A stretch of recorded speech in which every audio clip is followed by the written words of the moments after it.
Welcome, everyone. This is Pulse of the Week, the Midweek Edition, and this is Kofi Asante Mensah on NSG News. Please go ahead and like our pages, and we'll be happy to hear from you. Please share some few comments with us. Coming to you live from the center of the world. This is the heart of Ghana, Accra, and this is Amahia, Jakarta Street. This is Pulse of the Week. My name is Kofi Asante Mensah. After this breather, I will be telling you what has been happening in Ghana by way of major news stories from Monday, the 16th day of March, till today, the 18th day of March, Wednesday. And we are here for Pulse of the Week. When I tell you the latest by way of major news stories in our country, I have three subjects to discuss with you by way of explainer and also editorial. Please stay with me. I'll be right back.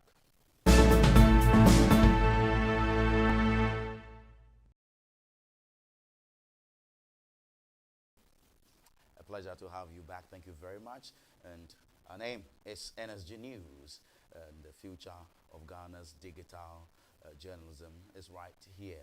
News with integrity. And my name is Kofi Asante Mensah, and that is our social media platforms. Please go ahead and like our pages, share some comments, and we'll be so happy to read them to the rest of the world. It's Kofi Asante Mensah on Pulse of the Week, fiercely independent. We'll begin with some major stories in our republic, the Republic of Ghana, and we begin with some economic stories because inflation outlook threatened by global war tensions. One of the biggest economic stories this week came from the Bank of Ghana. Key development, the governor of the Bank of Ghana warned that the ongoing U.S.-Israel conflict with Iran could disrupt Ghana's declining inflation trend. That's very key. The other key thing is that he says rising global oil prices and tighter financial conditions are the main risk.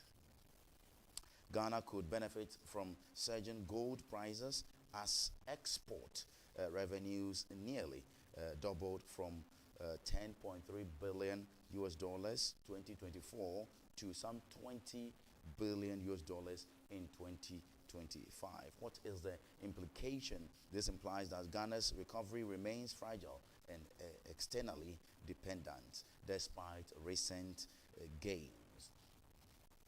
The second key thing I want us to talk about by way of major stories in this republic is the $1 billion Damai mine overtake or take over shift toward local control, and a major natural resource and economic sovereignty story emerged this very week. What's happening? Government is reviewing local bids to take over the Damai gold mine, previously operated by Gold Fields. Estimated investment required some 600 million US dollars to some 1 billion US dollars. Key players in the sector right now: engineers and planners, E&P, BCM International, Vortex Resources. The context is very simple. The mine was seized in 2025 after Gold Fields failed to declare verifiable reserves. This signals a policy shift toward local ownership and value retention. The big picture is that Ghana is redefining its resources nationalism strategy, and that's one of the big stories for you this very week. Let's talk about fuel, because this week it's been quite heavy on our desk here at NSG News. And fuel price hikes take effect. A major cost of living issue dominated headlines early in the week. And the developments are much pretty for the drivers, more because they are lacing their boots to increase some transport fares. Fuel prices increased significantly from March 16th, that's Monday, from petrol up by some 17%. Also diesel up by also 17%. They are around 16 point something, but when we rounded it up, we kept it at 17%. The import expected ripple effect on transport fares. Like I did mention, it's going to have some effects on transport fares and also some goods. Okay, talking about food and also the inflation. There will be pressure on inflation. There's public reaction. Energy stakeholders warned of increased hardship for households and businesses. Even this very afternoon, we've heard from the minority in Parliament calling on government to remove the what is christened as the Doomsaw levy on the fuel, and that's what the 1 cedi on the fuel. They are calling for it to be removed, and a couple of other taxes on fuel. Let's talk about our fourth main agenda. It's talking about ClockSAG because they have withdrawn or reviewed their decision to go on strike, and the strike took close to about 2 or so weeks. Nationwide public sector disruption, ClockSAG strike, a major governance and labor story unfold. The situation, the ClockSAG, that is the Civil and Local Government Staff Association, Ghana ClockSAG, embarked on a nationwide strike. And that is to say the government, businesses across ministries, departments, and district assemblies was in limbo and was largely paralyzed, leaving citizens stranded for services. But the key thing is that they have suspended the strike this very week. They've called off the strike. Not really called off. Maybe I may not be right saying a called off. Suspension is the word they use. So let's maintain they have suspended that very strike. Now let's deal with ECG and some few major security issues, because major security boosts, ECG cable theft crackdown. Security agencies made a significant breakthrough in infrastructure crime. The key development is that police seized about 100 tons of stolen ECG cables in a major operation in Tema. And don't forget, we'll talk also about aviation, where some micro helicopter got crashed in Tema. So when you mention Tema, these are the key things that comes to mind rightly. So police did that seizure. Why it matters? Because cable theft has contributed largely to power outages and also financial losses in the energy sector. Very key. So this is a big milestone for the ECG and its security. About 100 tons of cable was basically seized by the Ghana police and what have you. And that is very, very important. And talking about the helicopter crash, this week we witnessed, after some, I think it happened in August last year, about 6 or more months into from August to now, we have seen another helicopter crash. There's a mini micro helicopter that got crashed, and there are details emerging. We are learning the 2 people who got banged, who died, who fell victim of this very crash. They are the sons of one renowned prophet whose church is around in Sawem area, Mount Horeb, and what have you. So we'll be giving you some more details. But these are major stories that occasioned in this very week. I'm going for a quick breather. When I come back, there is some major stories for you. Then we'll settle in for the 3 main explainer or editorial for today. Today is Wednesday, the 18th day of March 2026. Please stay with me. I'll be right back. Hi there. What number is this? 3, right? All right. It's time for NSG News. Welcome. My name is Kofi Asante Mensah. And here at NSG News, you'll get serious documentary to watch, news, reviews, views, and what have you. Because we have Pulse of the Week and also exclusive on the hot seat. On NSG News, we say news with integrity.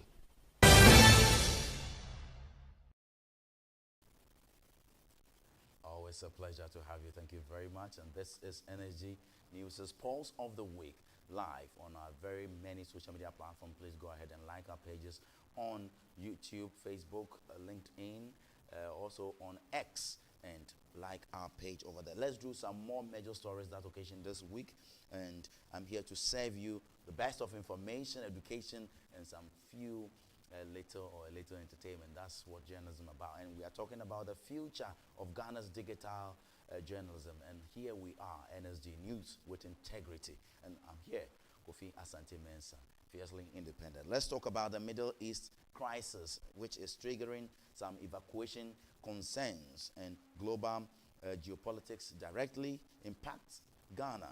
And the development is that Ghana has announced some evacuation plans for its citizens in Qatar amid evacuating Middle East tensions, escalating Middle East tensions linked to the broader Iran conflict involving the United States and then Israel. Ghana is increasingly exposed to external geopolitical shocks. Now, let's wrap up with some two major stories about cocoa and also about the presidential travel. And then we'll be done. Then we'll settle in for our three major explainer this very evening.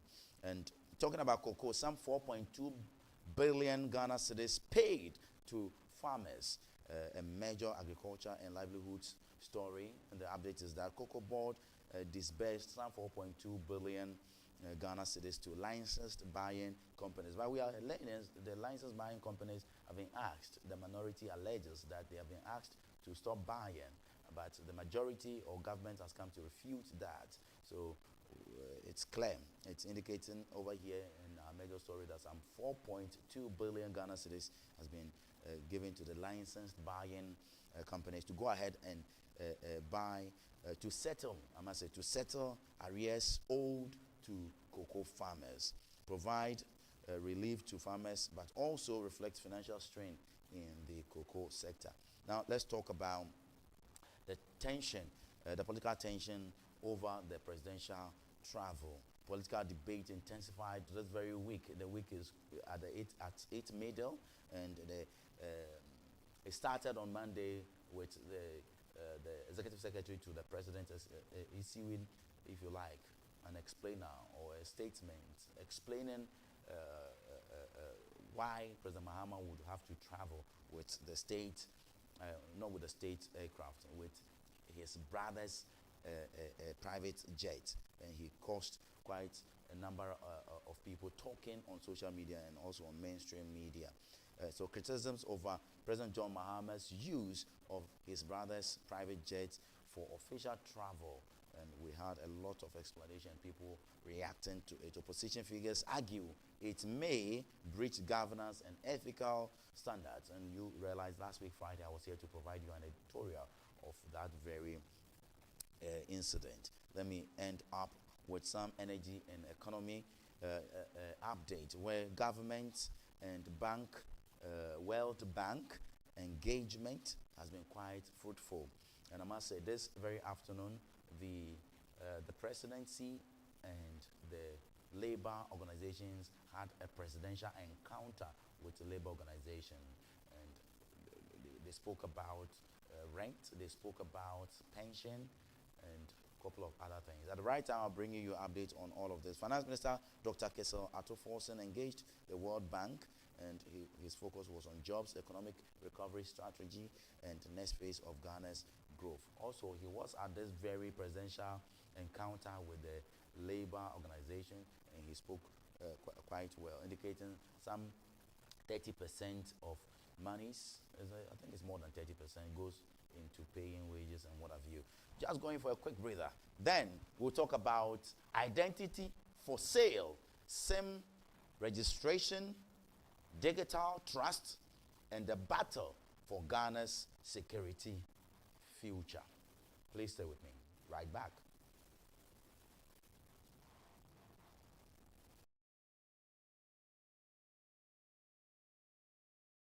A whole new beginning.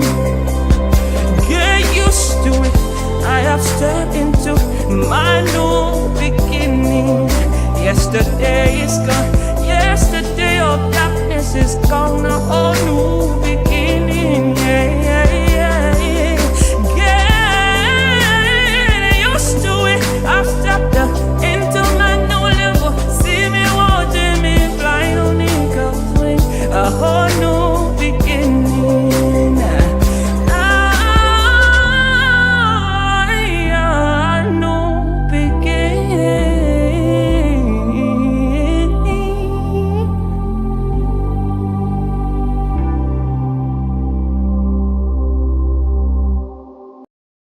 Hi there. What number is this?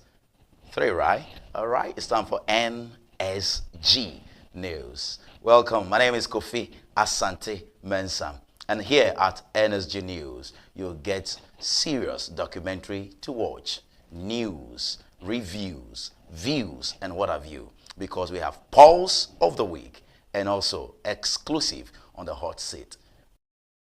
On NSG News, we say news with integrity.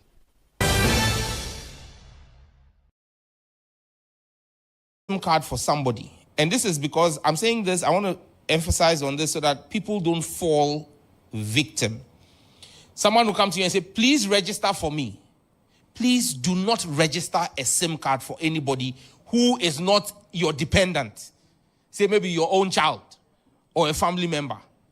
If you use your your Ghana card to register a number, and that number is reported as having engaged in... Always a pleasure to have you. And that's the Honorable Minister over there for Communication, Digital and Innovation, Honorable Samuel Nate George, also MP for Ningo from Pramo. So let's move on and let's talk about identity for sale, SIM registration, digital trust, and the battle for Ghana's security future. There is an Akan proverb that says, the one who fetches water is the one who knows where the well is. Deep. I would love to repeat. The one who fetches water is the one who knows where the well, where we fetch the water, the well is deep, where it is deep. Today, Ghana is fetching from a well, but also crawling with deception.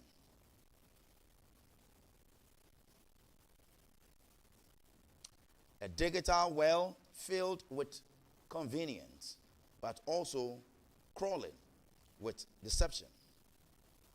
From mobile money fraud to identity theft, from cyber crime networks to national security threats, one question stands at the center of it all. Who really owns the phone numbers in Ghana? And how did we get here? Let me give you a piece of a background. SIM cards were once just tools for communication. In the early days of Ghana's telecom boom, registration was either loose or non-existent. Growth was the priority. Then came regulation in 2011 requiring SIM registration under national law. But the system was flawed. People used fake IDs, borrowed identities, or registered multiple SIMs without proper verification. The result? A system that looked structured on paper but was porous in reality. The Ghana card intervention, a half success story. Fast forward to 2021 and 2022. Government introduced the Ghana card as the single source of identity truth. Millions of SIM cards were linked. Millions more were deactivated. But even that process exposed deeper cracks. One, long queues and system failures. Agents cutting corners, biometric inconsistencies, and multiple SIMs tied to single identities. So today, despite the exercise, Ghana still faces a fundamental problem: a digital identity system that cannot be fully trusted. It cannot be fully trusted. Let's talk about the real crisis. When a number, a phone number, becomes a weapon. And listen to this carefully. When a phone number becomes a weapon. In today's Ghana, a SIM card is no longer just a communication tool. It is A, bank account. That's by way of Momo. B, a business identity. C, a gateway to financial systems. And in the wrong hands, it becomes a weapon. We are talking about a SIM card being a bank account, a financial gateway, and also a business identity. In wrong hands, it becomes a weapon. Mobile money fraud has surged, driven by anonymous or fraudulent registered SIMs. Criminals: 1, impersonate agents. 2, multiplicate and manipulate victims. 3, they drain their accounts. Even more disturbing, innocent citizens are sometimes traced. Innocent citizens are sometimes traced to crimes they never committed because the identities were used to register SIMs. This is not just a telecommunication issue.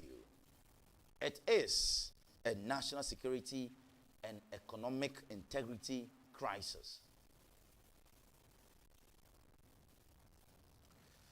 Now, let's talk about the reset.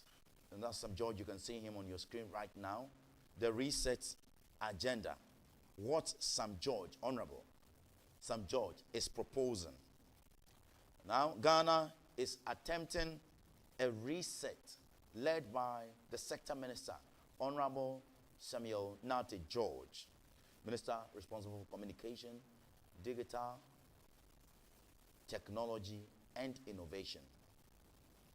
The proposal is not just another registration exercise. It is a system overhaul. Key pillars include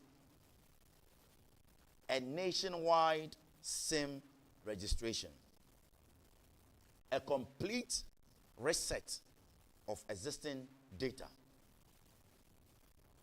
2, real-time verification with the National Identification Authority, NIA. No more fake or unverifiable Ghana cards. 3, mandatory biometric validation, fingerprints and facial recognition to confirm identity. 4, digital self-service platforms, reducing human bottlenecks and corruption. 5, no chaotic deadlines. No chaotic deadlines. a more structured and accessible process. No chaotic deadlines. 6, strict enforcement. SIMs not linked to rail owners will be blocked. At its core, the reform is about one thing: restoring trust in Ghana's digital identity ecosystem. How we can restore trust into our identity system, our ecosystem. Let's talk about some few numbers, because the numbers tells some stories. Ghana has over 40 million active SIM cards. Active. 40 million active SIM cards. A population of about 33 million people. We have 40 million active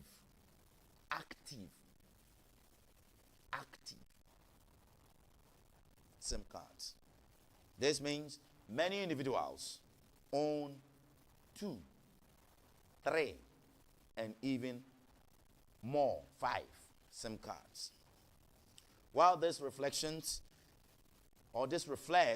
telecommunication competition and consumer choice, it also creates regulatory complexity, opportunities for abuse.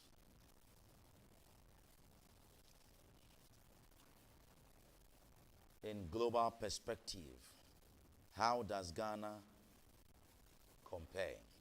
Across the world, SIM card registration has evolved into a strict identity verification system. Very strict. In India, biometric Aadhaar linkage. In Nigeria, SIM tied to national identity number. Your national identity number. Your SIM has been tied to it. Your SIM, it has been tied to it. In Europe, strict KYC, know your customer rules, backed by data protection laws. We have data protection authority in this republic. Ghana's new approach is clearly moving in that direction, from basic registration to real-time biometric-backed verification. But at what cost? The critical questions. Every reform raises new concerns. Data privacy. Can citizens trust that their biometric data will be protected? Like I mentioned, we have Data Protection Authority. Digital exclusion. Will rural and vulnerable populations be left behind? These are the critical questions we are asking. Over centralization. What happens if, just if, the Ghana card system fails? These are not minor questions. They go to the heart of citizen rights in a digital state. Let's take a good look at the bigger picture beyond SIM cards. This conversation is not just about SIM cards. It is about who we are in the digital age, how we are identified, and how secure our identities truly are. In essence, SIM card or SIM registration in Ghana's front line. SIM registration is Ghana's front line in the battle between digital convenience and digital vulnerability. So it's either we become very convenient digitally or we become very vulnerable digitally. I want to play for you some videos with respect to this SIM card registration. This is yesterday's media engagement, where Sam George, the sector minister, brings stakeholders, including the NIA and the Chamber of Telecommunication and a couple of other stakeholders together and made this presentation. And in no time, the registration would begin. Take a listen to Honorable Samuel Nate George. I'm saying this, I want to emphasize on this so that people don't fall victim. Someone will come to you and say, please register for me. Please do not register a SIM card for anybody who is not your dependent. Say maybe your own child or a family member. If you use your SIM, your Ghana card to register a number, and that number is reported as having engaged in fraud, mobile money fraud, and it's investigated and it is found out, the device is going to be blocked, the number is going to be blocked, and the Ghana card is going to be flagged. We've decided to be flexible enough to allow that Ghana card do another registration of a new SIM. But if the same Ghana card is found to be involved in more than one fraudulent registration of a number used in mobile money fraud, that Ghana card will be blocked and barred from being able to register a SIM in the country. I hope you understand what the gravity of it. So if you use your Ghana card to go and register a SIM for somebody, and the person uses your card, that card that they got from your own Ghana card to perpetrate fraud, and we find 2 instances of that, your Ghana card is going to be blocked, which means that you can no longer get telecom services. So please, we are trying to clean up the system for our own selves. And you know the old man who said, oh, Sam George, I won't do it. It's because of them, oh. This registration, it's because of our old folks, oh. It's them that they call Sister Nie, Masendio. You know, it's important that we protect them. And so that's why we're doing this process. So I beg you, don't register a SIM for anybody. Everybody has a Ghana card. Let them go and register their own. You know, in the previous registration, it was understandable. A lot of people did not have the cards, so people were registering for them. Now everybody has a card. Don't register for anybody. Where do you make How do you say it in a way? NCA blocks it. NIA can also, if it's established that the card was used to come. That's the leader of the Stubborn Academy. You remember that? The Stubborn Academy, Sam George. That is Sam George's media engagement just yesterday. But I want to take you back a little bit. This is the sector minister under Nana Addo Dankwa Akufo-Addo, Oslo Wusu. Watch this. And fraught with many challenges, defeating the purpose of the SIM registration regulations. Mindful of this, Cabinet earlier this year directed the Minister for Communications to instruct all telecommunications companies to fully comply with the law governing SIM card acquisition, which requires the presentation of a valid ID document prior to registration. The NCA has been directed to establish an efficient solution to link all existing databases and ensure strict compliance with the law on the acquisition and registration of SIM cards in Ghana. This will restore confidence and trust in the entire RCT ecosystem and enhance the activities of the law enforcement agencies in clamping down on crime associated with the use of these SIM cards. The Ministry has consulted all relevant stakeholders and hereby announces that from 1st January 2020, we will all be required to re-register our SIM cards. Any SIM card which is not registered will be deactivated by June 2020, giving a 6-month time frame for this exercise. We entreat all citizens, residents, and visitors to cooperate with us to ensure the success of this exercise for our collective security.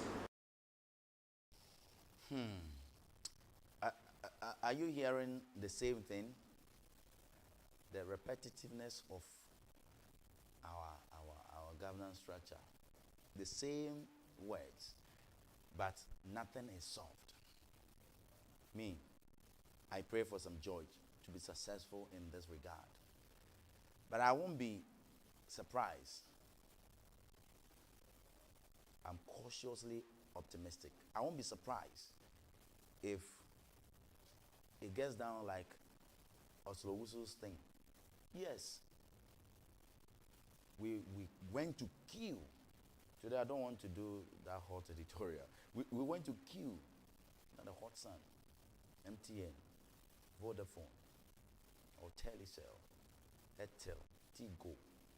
We went to queue and we re-registered. And now we have to register again or continue the registration. Some judge doesn't want us to say re-registration. But at his vetting, he said we will do re-registration. Watch his vetting. With common sense and logic. We've got a National Identification Authority that holds and sits as our national repository of biometric data. I think it was wickedness of the highest order to subject Ghanaians to long hours of queues, taking away productive man hours affecting our economy, to go and queue again and resubmit biometrics, simply because egos could not be managed. We will do a proper SIM re-registration again, but this time nobody's going to queue, because common sense will prevail, expertise will prevail, and logic will work. The MNOs hold a certain set of data. We would use technology to cross-reference that against the NIA's database and all biometric databases, and only we will do SIM registration again. The MNOs, you see, some judge was casting innuendos against Oslo Wusu, his predecessor. Some judge, leader of the Stubborn Academy. Today, should we also start the Stubborn Academy? No, we know we are not going to queue. Don't be extremely partisan about this. Yes, what he was saying, common sense will prevail. These are just innuendos, just unfair on the previous minister. Very, very unfair. And he knew it. But he just wanted to unscrupulously cast innuendos, insult the woman at St. George Vetting. And that's very bad. And up until today, he's doing the same thing. But my prayer is that he will be successful and Ghana will be successful. So, people who go online, Sister Neo London, and call and defraud people, at least, if we can't end it 100%, we can clock it. We can clock it at around 90 or 95%.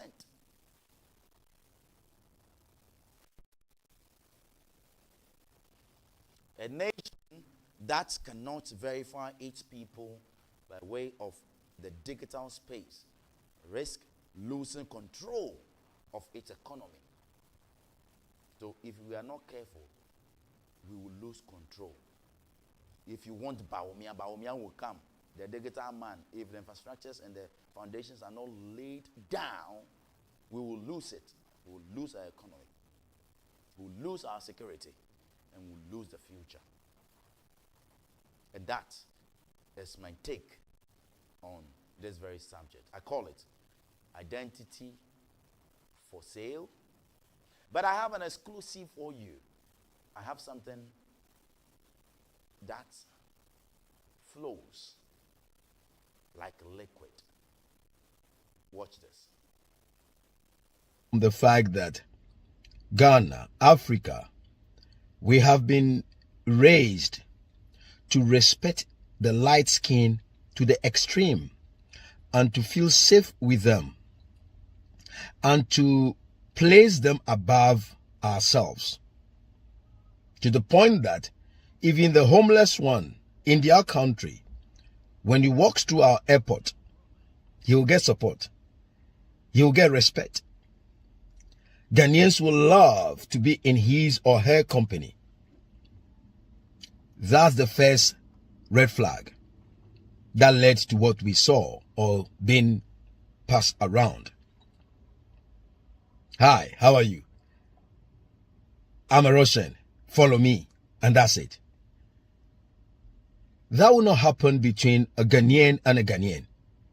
Because why? We are aware of ourselves. We are concerned of ourselves. And the natural behavior of human beings will kick in. The lady will like to price herself, put some value in. The guy will have to hunt for her. And in this case, that's what will happen. Because of that inherent psychological programming that makes us to let down our guards when we are in the company of the light-skinned person, white, Caucasian, Australian, American, European, even the Chinese. That we need to begin to fix. It's okay for us to be accusing the ladies and calling them names and everything else, but the problem is not solved. Because if a white lady comes to our country, she will succeed doing the same thing with the men. Because our men also want, if I get some white girl. So if a white lady should come to Ghana today, in the midst of this issue still active, there's the possibility of she succeeding in getting 100, 200 men, black men to sleep with her.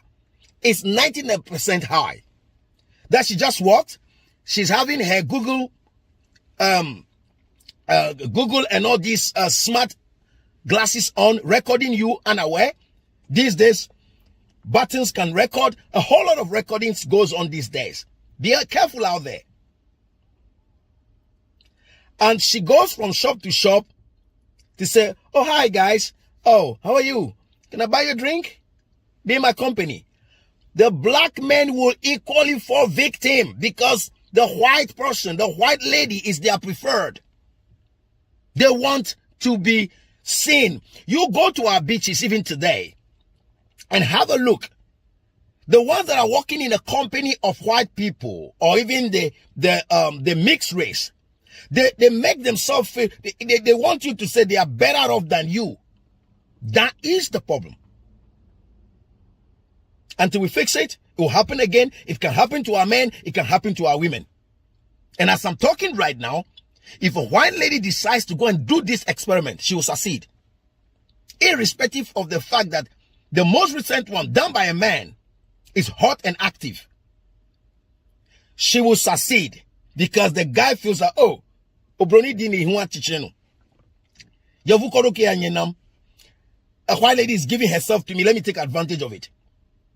She will succeed in having at least 100, 200, 300, 400, even 1,000 if she has the capacity to do so. That's how our programming is wrong.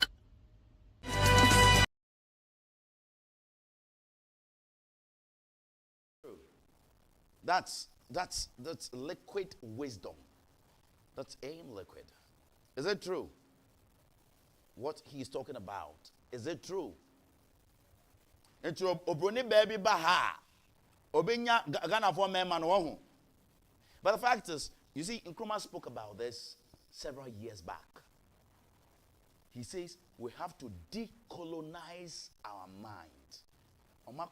Hey, saying young emancipate yourself from mental slavery. And Bob Marley spoke about it. They have, hey, I'm saying Kofi. Justice. I'm saying hey, yevu nipa de onye bone. O kwa sorry now shia obronia. Sankofi. We share nyame.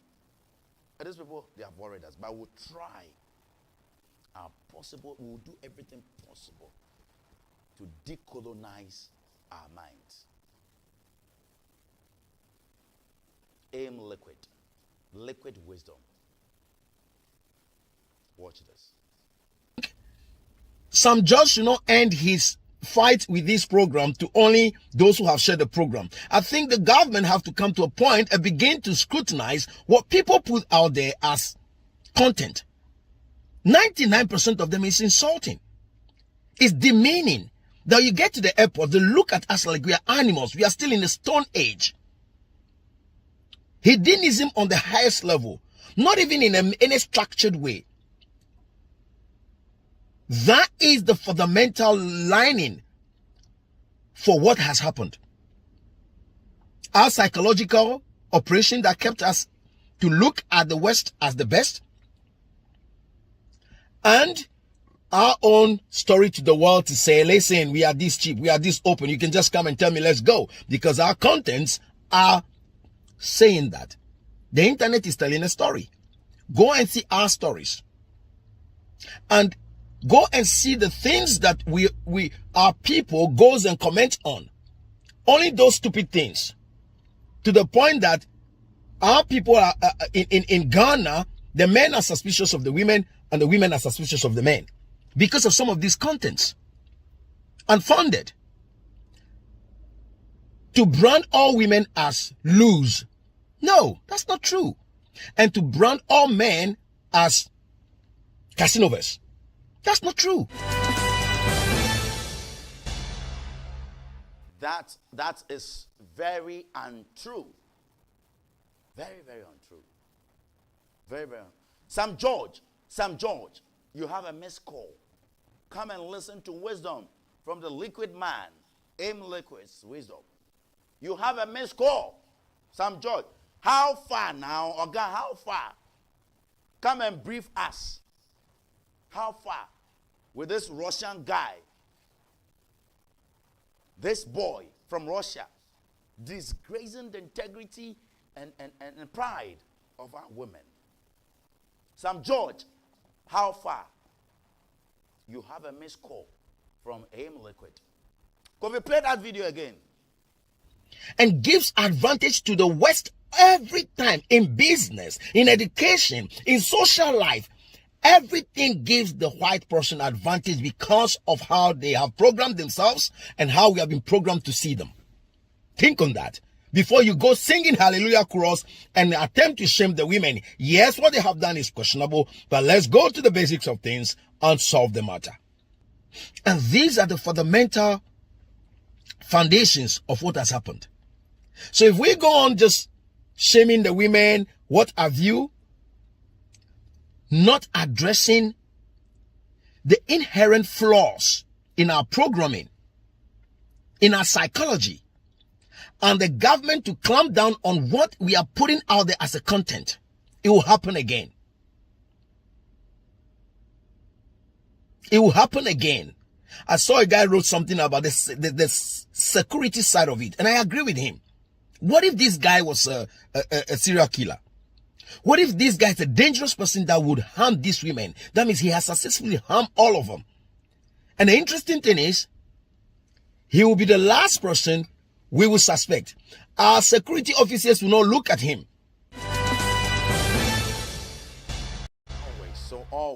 Always, blacks are suspicious. We are suspicious of having narcotics, cocaine, weed on ourselves. But these guys, like Aim Liquid rightly mentioned, if this guy is somebody who is a murderer, going to kill our women, he would have been very successful.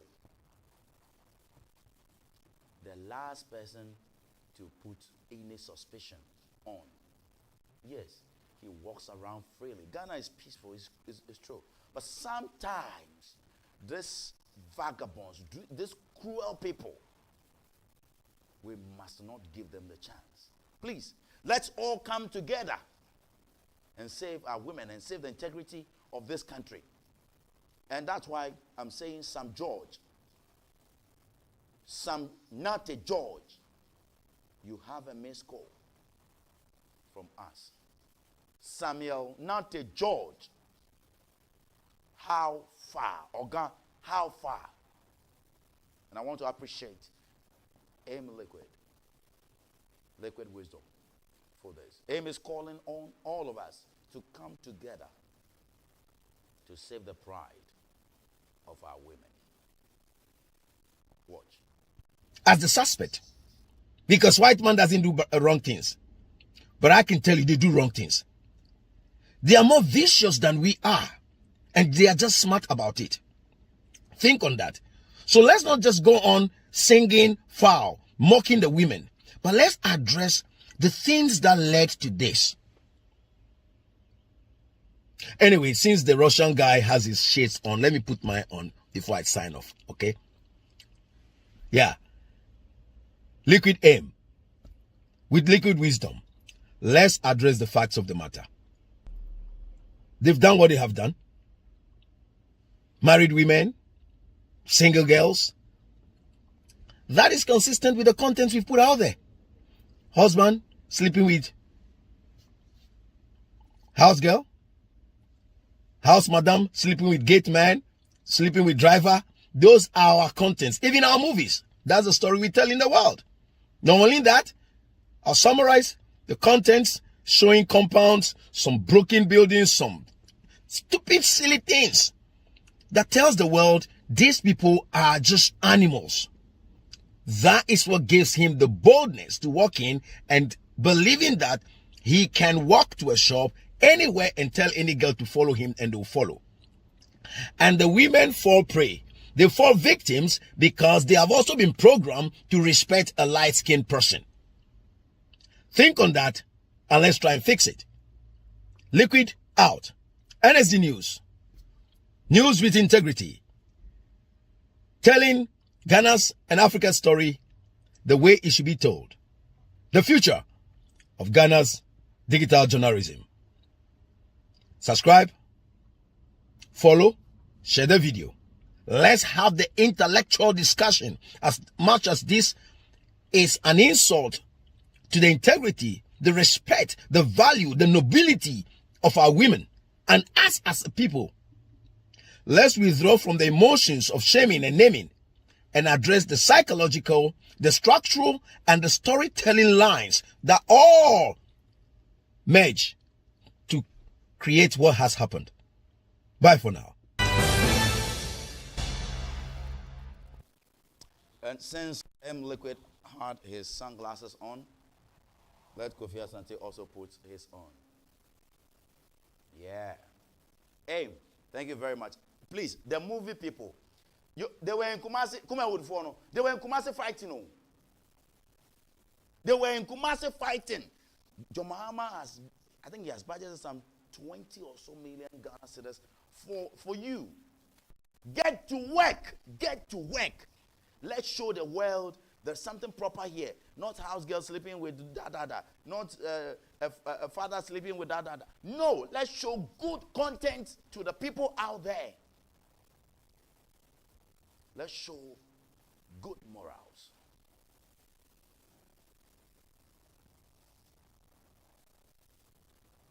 CAF's controversial call when football leaves the pitch for the courtroom. Morocco, Senegal.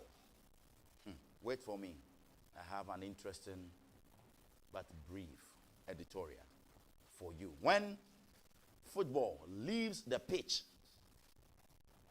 for the court, after this breather, please stay.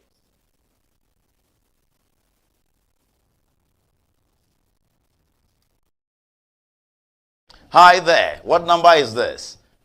3, right? All right, it's time for NSG News. Welcome, my name is Kofi Asante Mensah. And here at NSG News, you'll get serious documentary to watch, news, reviews, views, and what have you. Because we have Pulse of the Week and also exclusive on the hot seat. On NSG News, we say news with integrity.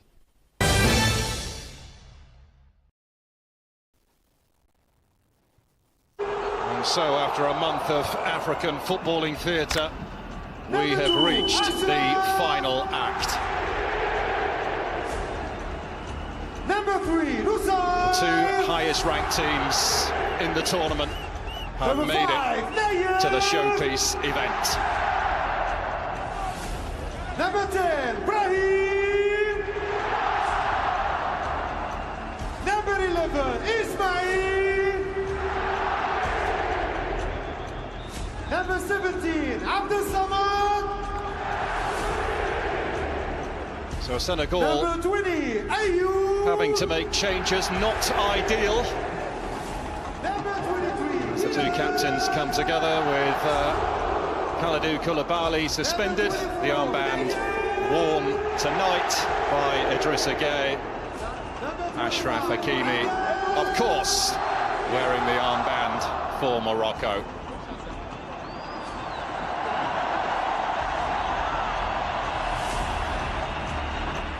Jean-Jacques Kandala is the referee. He opened the tournament. He took charge of Morocco's opening match against Comoros. And heading up VAR is Pierre Guilan Acho. As for the team used for Morocco, if it's not broken, why fix it? Wally Gregragui names the same side that has started all of their knockout matches. Yassine Bounou is the first Moroccan keeper to keep 5 clean sheets at this tournament. He's protected by a dominant defence led by the iconic Ashraf Hakimi. Brahim Diaz is leading the race for the Golden Boot. 5 goals so far, failing to score only once in that semi-final against Nigeria. Ayoub El-Kabi is the focal point of their attack. He has 3 goals so far. So under these lights, history sharpens its pen. Senegal against Morocco, the 2 highest ranked teams on the continent, summoned here for the first ever meeting. Right, so we begin. CAF's controversial call when football leaves the pitch for the courtroom. And this is my explainer and editorial for this evening.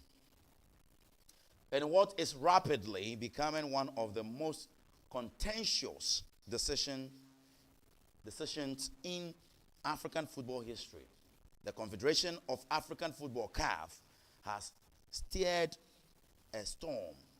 They have stirred a storm by overturning the outcome of the 2025 AFCON final, long after the final whistle was blown.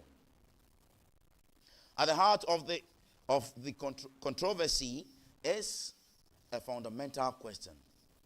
Can a game that was played to completion be rewritten after the facts? The match itself had drama, tension, and ultimately closure. Senegal walked off the pitch briefly in protest of a late penalty decision, but returned after intervention. And the game resumed under the authority of the referee. The penalty was missed, extra time was played, and Senegal emerged victorious. Simply put, the match was completed in full under the supervision of match officials. First, yet months later, CAF invoked its regulations to declare that same match forfeited, handing victory to Morocco. This decision raises troubling legal and ethical concerns. Number one, the authority of the referee football's ultimate on-field arbitral appears to have been undermined.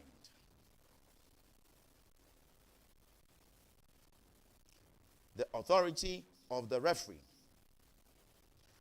Football's ultimate on-field arbiter appears to have been undermined. Under globally accepted football laws, the referee's decisions during a match are final.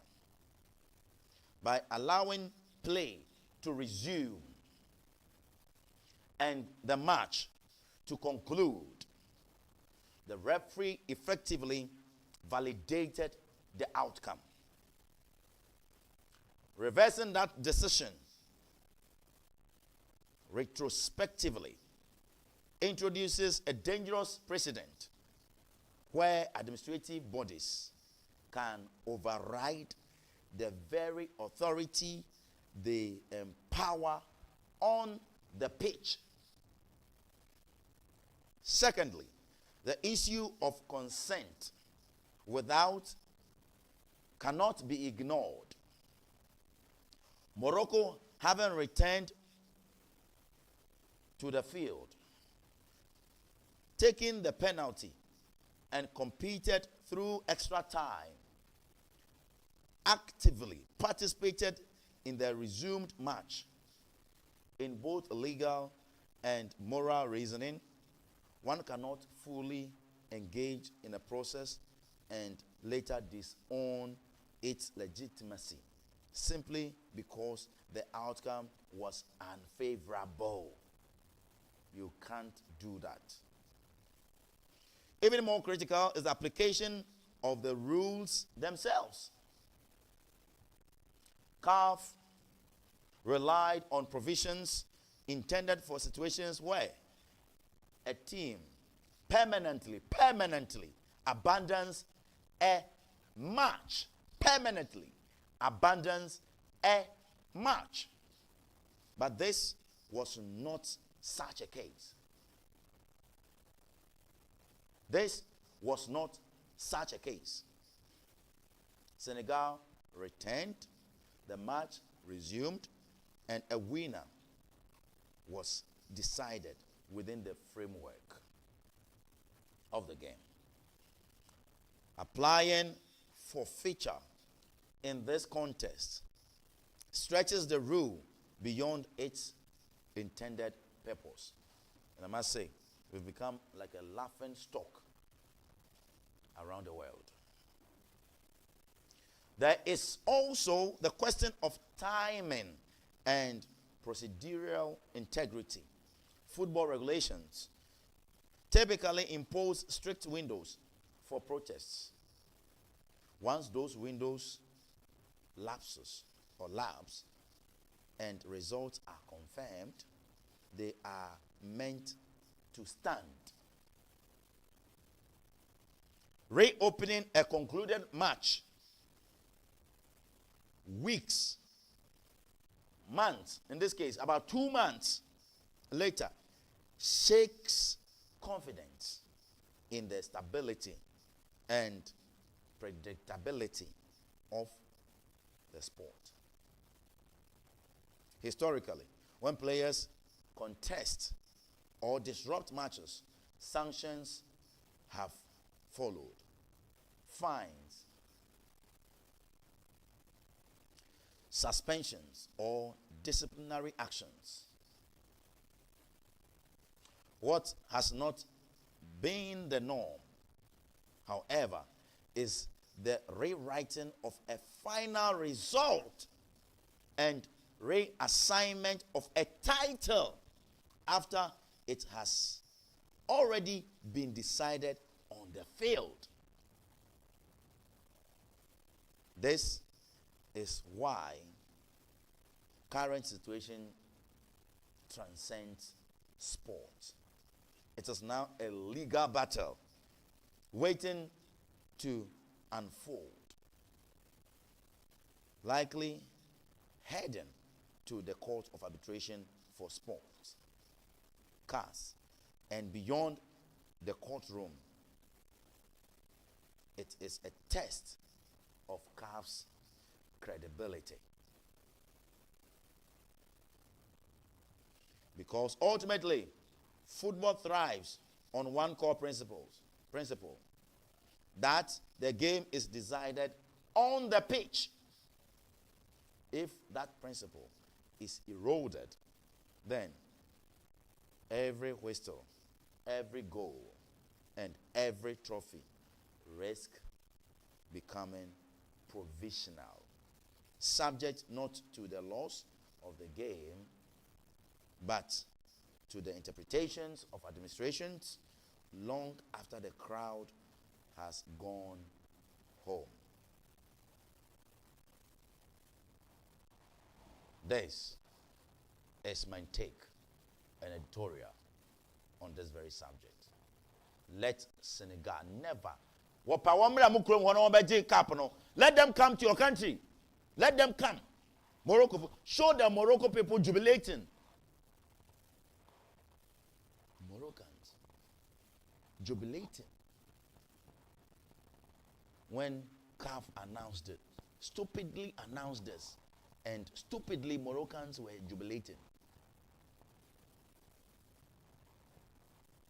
This is uncalled for. And I am so much unhappy. Show it. This is it. Look at Morocco. Give me sound.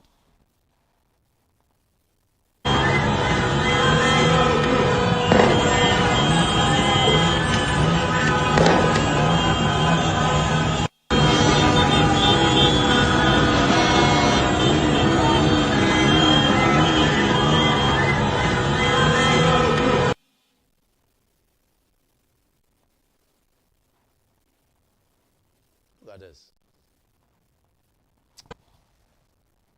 If you are men, CAF and Morocco, because of all of this, the women CAF, you have pushed it 3 months ahead or 2 months ahead to June thereabout.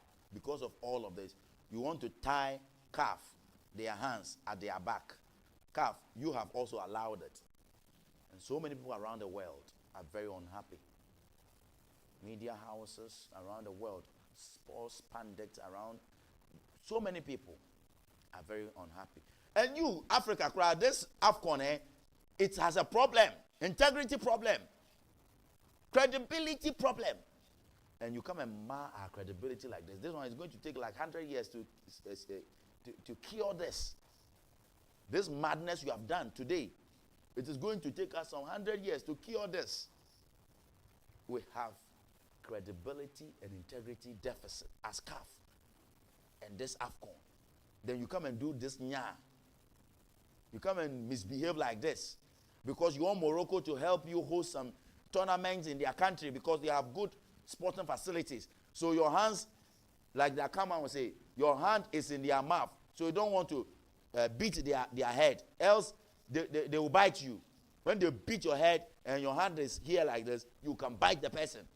So Morocco, CAF's hand is in your mouth. So they can't beat your head. Else you bite it. Yes, you have started biting. Look at Moroccans jubilating. This is shameful.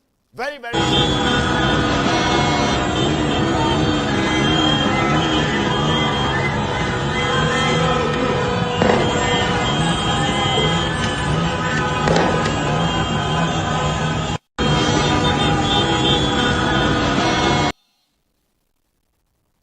And if you are men, CAF and Morocco, if you are men, come to Senegal. Come to Senegal right now. Come and take the cup. Come and take the cup, you will see. If you are men, come. Without going to the arbitration court. Come right now, come and take the cup, you will see. We are heading to the arbitration court. We will meet you there. Family, you have to pardon me. Very emotional with sports. And that is our show for today, Wednesday, the 18th day of March, 2026. My name is yours truly, Kofi Asante Mensah, fiercely independent. This is NSG News. News with integrity. The future of Ghana's digital journalism. My name is Kofi Asante Mensah, and like I always say, the chameleon changes color to match the earth, but the earth never changes color. Are you a chameleon? Or you are Mother Earth? That's our social media platform. Please go ahead and like our pages, share with friends, family and friends, and always stay put to be here with us. It's Kofi Asante Mensah saying bye-bye to you. Ta-tai.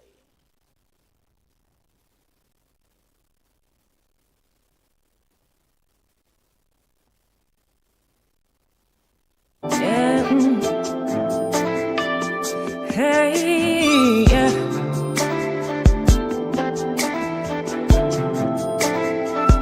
Hey, yeah.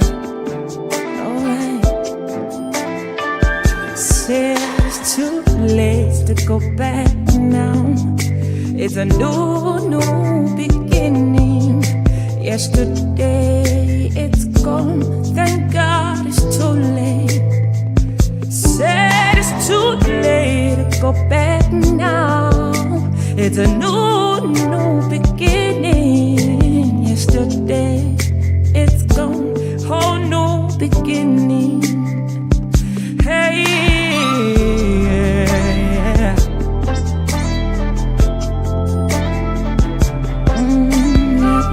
True.